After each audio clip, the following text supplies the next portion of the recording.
लहरिया cut bike चलाने वाले हमारे पड़ोसी बबुआ इंटर की परीक्षा दिलाने के लिए अपनी बहन को परीक्षा केंद्र पर बाइक से ले गए थे। उधर से लौटती वक्त चौराहे पर हमसे मुलाकात हो गया, लेकिन यह क्या उस दिन देख रहे थे कि न जाने क्यों उनकी जो अपाची बाइक है वो जॉन अब्राहम की तरह चला रहे थे।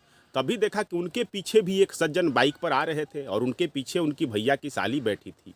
वो भी ऐसी ही दुर्जनता कर रहे थे, लेकिन ये दो लोग अकेले नहीं थे। परीक्षा केंद्र से छूटी हुई आधा भीड़ बाइके पर सवार थी, जिसमें से लगभग 1/4 लोग थे वो लोग लड़के थे, मतलब सुतली पहलवान टाइप के, जो लोग अपनी बहन, मौसेरी बहन, फुफेरी बहन, ममेरी बहन, भैया की साली आदि अनादि को लेकर के लौट रहे थे। कुछ को तो छोड़ दे तो लगभग सब एक दूसरे से रेस लगा रहे थे। लग ही नहीं रहा था कि लोग परीक्षा दिलाकर दौड़ रहे हैं कि या एक दूसरे से रेस लगा रहे हैं।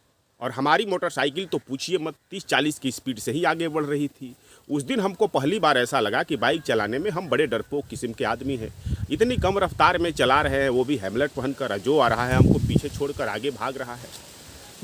जो भी थे उनमें से तो कई तो ऐसे सुतली पहलवान थे जो बुलेट हाँक रहे थे। यदि पहले ज़माने की बुलेट होती तो उनसे कीक तक न मारा जाता, लेकिन अब तो बटन वाली बुलेट आ गई है कि सबके सब सुतली पहलवान फन्ने खान बने घूम रहे हैं। मेरे दिमाग में यह सब चल रहा था कि इतना के स्पीड में ये सब काहे भाग रहा है।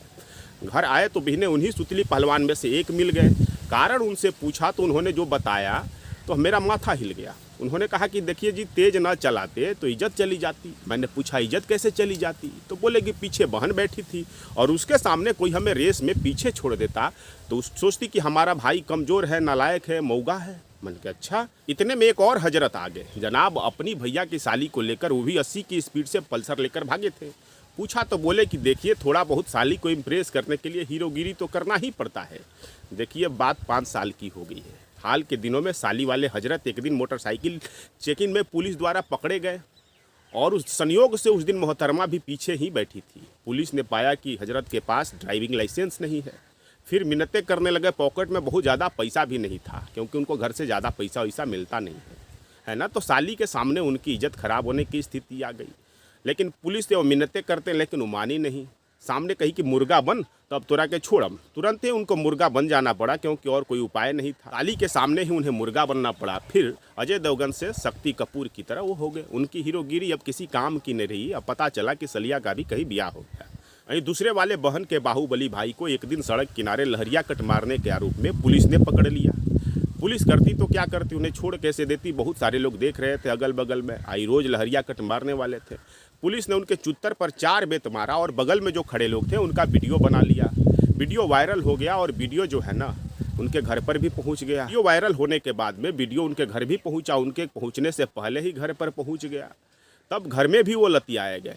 आज का हाल है कि जो 2 जना हैं, जो एक तो अजय देवगन बनते थे, एक जॉन अब्राहम बनते थे, दोनों भरी जवानी में आलोकनाथ की तरह हो गए हैं। अब सवाल उठता है कि इस कहानी से आपको क्या शिक्षा मिलता है, कमेंट करके बताइएगा। लेकिन हम तो बता रहे हैं कि देखिए भैया, आराम से गाड़ी चलाइए, सेफ रहिए। किसी को दिखाने के लिए, किसी को ले जाने के लिए बहुत ज़्यादा तेज़ गाड़ी चलाने की ज़रूरत नहीं है। 20 साल से हमहू देख रहे हैं, लोग परीक्षा केंद्र से निकलता है तो इतना स्पीड में भागता है, पता नहीं कहाँ है। और दिन कभी उतना नहीं देखते हैं, मेला के दिन भी देखते हैं, उतना ही स्पीड से लोग भागता है। इस वीडियो में इतना ही। यदि हमें फेसबुक पर आप देख रहे हैं तो हमें फॉलो करिए, यदि यूट्यूब पर देख रहे हैं तो हमें सब्सक्राइब करिए। अपना ख्याल रखिए। धन्यवाद।